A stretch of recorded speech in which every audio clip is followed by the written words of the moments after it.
मैं नरेंद्र दामोदर दास मोदी आत्मनिर्भर भारत का संकल्प लेकर नरेंद्र मोदी ने देश को आत्मनिर्भर बनाने का प्रयास किया। उनके प्रयासों से भारत ने कई क्षेत्रों में आत्मनिर्भरता की दिशा में महत्वपूर्ण कदम उठाए। नरेंद्र मोदी की जनसंपर्क शैली और संवाद की क्षमता भी उन्हें खास बनाती है। वे आम लोगों से सीधे संवाद स्थापित करते हैं, जिससे उनकी योजनाओं और नीतियों का व्यापक प्रचार प्रसार होता है। नमस्कार, आप देख रहे हैं डीसी न्यूज इंडिया और मैं हूं आपके साथ संजय मिश्रा। भारत के प्रधानमंत्री नरेंद्र दामोदर दास मोदी का आज जन्मदिन है। भारत में बतौर प्रधानमंत्री ये उनका तीसरा कार्यकाल है। इस बार के लोकसभा चुनाव में भारतीय जनता पार्टी भले पूर्ण बहुमत से सरकार बनाने में विफल रही हो, लेकिन टीडीपी और जेडीयू के सहयोग से सरकार बनाने में वो कामयाब रही। साल 2014 में भारतीय जनता पार्टी ने नरेंद्र मोदी के चेहरे पर चुनाव लड़ा था और 30 सालों का रिकॉर्ड तोड़कर 283 सीटों पर उसने जीत दर्ज की थी। इस चुनाव में भाजपा गठबंधन ने कुल 336 सीटें जीती थी। यहीं से बीजेपी में नेताओं की उम्र को लेकर चर्चा शुरू हो गई थी, जिसमें भारतीय जनता पार्टी में बदलती रणनीति भी नजर आने लगी थी। साल 2014 में जब पीएम मोदी ने अपनी कैबिनेट चुनी थी तो उन्होंने 75 साल से ऊपर के नेताओं को मंत्रिमंडल में जगह नहीं दी थी। उस समय लाल कृष्ण आडवाणी 86 साल के और मुरली मनोहर जोशी 80 साल के थे। आखिरकार इन दोनों नेताओं को भारतीय जनता पार्टी ने मार्गदर्शक मंडल में शामिल किया, जिसका बीजेपी के कुछ नेताओं ने विरोध भी किया था। वैसे ये पैटर्न आगे भी जारी रहा और जून 2016 में मध्य प्रदेश कैबिनेट विस्तार के दौरान 75 साल पार कर रहे बाबूलाल गौर और सरताज सिंह को भी मंत्री पद से इस्तीफा देना पड़ा था। वहीं पूर्व लोकसभा स्पीकर सुमित्रा महाजन को भी 80 साल की उम्र पार करने पर उन्हें कोई जिम्मेदारी नहीं दी गई। इसके अलावा हिमाचल प्रदेश के दिग्गज माने जाने वाले शांता कुमार को भी इसी तरह साइडलाइन कर दिया गया। हालांकि इस बात की चर्चा तेज होने के बाद उस समय अमित शाह ने कहा था कि भारतीय जनता पार्टी में न तो कोई ऐसा नियम है और न ही ऐसी कोई परंपरा जिसमें कि 75 साल की आयु पार कर चुके नेताओं को चुनाव लड़ने की अनुमति न दी जाए। अमित शाह ने भले ही ऐसा बयान उस दौरान दिया था, लेकिन चुनाव में भारतीय जनता पार्टी अपनी नीति पर ही कायम दिखी और एक ऐसा समय आया जब मार्गदर्शन मंडल में शामिल किए गए आडवाणी और जोशी का टिकट 2019 में काट दिया गया। उस समय एक इंटरव्यू में अमित शाह ने कहा था कि पार्टी ने फैसला किया है कि 75 साल से ज्यादा उम्र के नेताओं को टिकट ना दिया जाए। हालांकि उस समय पार्टी में कुछ नेता अपवाद जरूर थे, जैसे बीएस येदियुरप्पा, जो कि 80 साल के होने के बाद भी कर्नाटक में कमान संभाल रहे थे। साथ ही साथ कलराज मिश्र और नजमा हेपतुल्ला भी 75 प्लस थे, जिसके बाद वे मोदी कैबिनेट में नजर आए।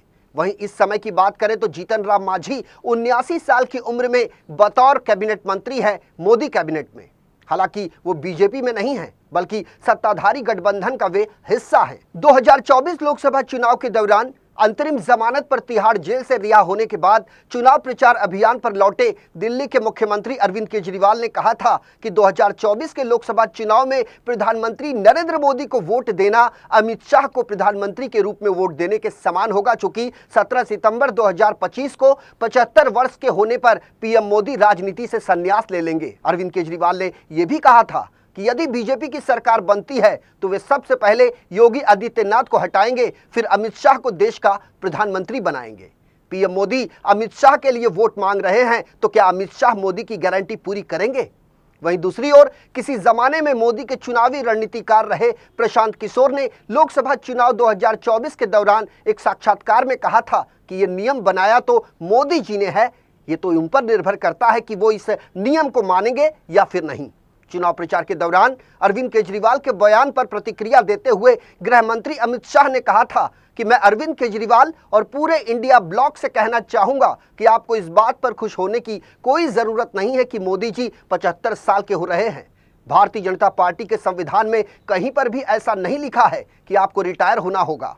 पीएम मोदी अपना कार्यकाल पूरा करेंगे और देश का नेतृत्व करते रहेंगे। इस पर भाजपा में कोई भ्रम की स्थिति नहीं है।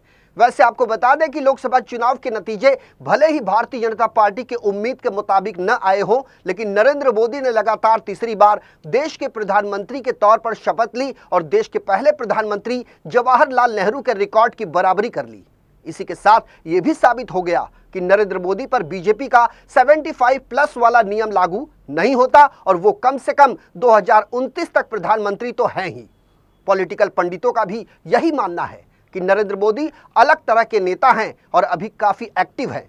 वैसे नरेंद्र मोदी को इस उम्र में सभी नेताओं से अलग बनाने वाली कई चीजें मौजूद हैं। नेबरहुड फर्स्ट नीति, सशक्त बहुपरकारीकरण, आर्थिक कूटनीति, सुरक्षा और रणनीतिक सहयोग, डिजिटल कूटनीति और सॉफ्ट पावर, ग्लोबल चुनौतियों का समाधान, संयुक्त राष्ट्र और अन्य अंतर्राष्ट्रीय संस्थान। सबसे पहले बात करते हैं नेबरहुड फर्स्ट नीति की। नरेंद्र मोदी की विदेश नीति की एक प्रमुख विशेषता नेबरहुड फर्स्ट यानी पड़ोसी पहले उसी की नीति है। इस नीति के तहत भारत ने अपने पड़ोसी मुल्कों के साथ रिश्तों को सुदृढ़ करने और सहयोग बढ़ाने पर जोर दिया है। नरेंद्र मोदी ने पड़ोसी देशों की यात्रा की और क्षेत्रीय समस्याओं के समाधान के लिए संवाद और सहयोग को बढ़ावा दिया। अब बात करेंगे सशक्त बहुपरकारीकरण की। नरेंद्र मोदी ने भारत की विदेश नीति को, जिसे बहुपरकारीकरण कहते हैं, उसकी दिशा में मजबूती प्रदान की है। इसका मतलब है कि भारत ने विभिन्न वैश्विक शक्तियों के साथ रिश्तों को प्राथमिकता दी है और केवल एक देश पर निर्भर रहने के बजाय विभिन्न अंतर्राष्ट्रीय मंचों और संगठनों में सक्रिय भागीदारी सुनिश्चित की है। इसके बाद बात करेंगे आर्थिक कूटनीति की। आर्थिक कूटनीति को बढ़ावा देने के लिए नरेंद्र मोदी ने विदेशी निवेश और व्यापार को प्रोत्साहित किया है। उनकी सरकार ने कई व्यापारिक समझौतों और द्विपक्षीय निवेश समझौतों पर हस्ताक्षर किए हैं, जिससे भारत की अर्थव्यवस्था को सीधे सीधे लाभ पहुंचा है। सुरक्षा और रणनीतिक सहयोग की यदि बात करें तो भारत ने अपनी सुरक्षा और रणनीतिक स्थिति को मजबूत करने के लिए विभिन्न देशों के साथ सहयोग को बढ़ाया है। विशेषकर अमेरिका, जापान, ऑस्ट्रेलिया और अन्य प्रमुख देशों के साथ सुरक्षा और रणनीतिक साझेदारी को बढ़ावा दिया गया है। डिजिटल कूटनीति और सॉफ्ट पावर की बात करें तो नरेंद्र मोदी ने डिजिटल कूटनीति और सॉफ्ट पावर का भी महत्वपूर्ण उपयोग किया है। सोशल मीडिया और डिजिटल प्लेटफॉर्म्स का उपयोग करके भारत की छवि और भारत सरकार की योजनाओं को वैश्विक स्तर पर प्रचारित किया। ग्लोबल चैलेंजेस की बात करें तो जलवायु परिवर्तन, आतंकवाद और वैश्विक स्वास्थ्य संकट जैसे मुद्दों पर नरेंद्र मोदी ने अंतर्राष्ट्रीय मंचों पर सक्रिय भागीदारी की है। उन्होंने पेरिस जलवायु समझौते और अन्य अंतर्राष्ट्रीय सम्मेलनों में भारत के रुख को स्पष्ट किया है। नरेंद्र मोदी ने कई महत्वपूर्ण विदेश यात्राएं की हैं, जिनके माध्यम से उन्होंने विभिन्न देशों के साथ रणनीतिक साझेदारी और द्विपक्षीय संबंधों को सुदृढ़ किया है। उनकी यात्राओं में विदेशी निवेश, व्यापार और सांस्कृतिक सहयोग को बढ़ावा देने की दिशा में महत्वपूर्ण समझौतों पर हस्ताक्षर किए गए हैं। अब बात करते हैं संयुक्त राष्ट्र और अन्य अंतर्राष्ट्रीय संस्थान की। नरेंद्र मोदी ने संयुक्त राष्ट्र और अन्य अंतर्राष्ट्रीय संस्थानों में भारत की भूमिका को बढ़ाने के लिए कई प्रयास किए हैं। उन्होंने भारत की स्थायी सदस्यता की मांग की है और वैश्विक मुद्दों पर भारत की आवाज को प्रभावी बनाने की कोशिश की है। पीएम मोदी के भीतर कई तरह की विशेषताएं हैं। इन विशेषताओं के कारण नरेंद्र मोदी भारतीय राजनीति में एक महत्वपूर्ण और विशिष्ट स्थान रखते हैं। उनके नेतृत्व और दृष्टिकोण ने भारत को एक नई दिशा प्रदान की है और उनके कार्यों ने उन्हें एक विशेष व्यक्तित्व बना दिया है। भारत के इतिहास में नरेंद्र मोदी ने जो स्थान हासिल किए हैं उसकी व्याख्या अभूतपूर्व है, ऐतिहासिक है, अकल्पनीय है और अतुलनीय भी। प्रधानमंत्री नरेंद्र मोदी के जन्मदिन पर आज पूरा देश उन्हें बधाइयां दे रहा है, उनका गुणगान कर रहा है। शायद यह ऐसा पहला मौका है जब किसी राजनेता को इतना मान और इतना सम्मान मिल रहा हो। हम भी यही कहेंगे, happy birthday mister prime minister.